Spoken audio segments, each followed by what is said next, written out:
folia do Carnaval de Rua em Aracaju, aqui na Rua Mato Grosso, no Siqueira Campos, um bloco promete mudar Aracaju. Que folia é essa aqui? É a folia do povo, né? Que o povo quer o quê? Mudança, né? Todo ano tem que ter mudança. De 4 anos tem que ter mudança. Porque não, a gente não permite, mas todo ano é o mesmo prefeito, entendeu? Tem que ter mudança. Eu acho que de 4 anos tem que mudar.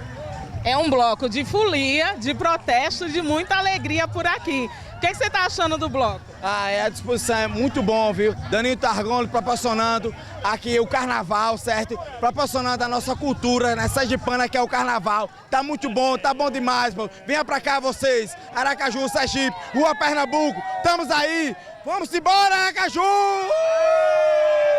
E para vocês terem ideia, aqui no bloco também tem muitas famílias, todo o pessoal aqui reunido. Veio que a família também curtiu o bloco? Com certeza. Aqui só tem só a família. Tá bom. Então, muda Aracaju. Pode vir vocês também, viu? Curtir. Manuel Boy veio aqui prestigiar, viu?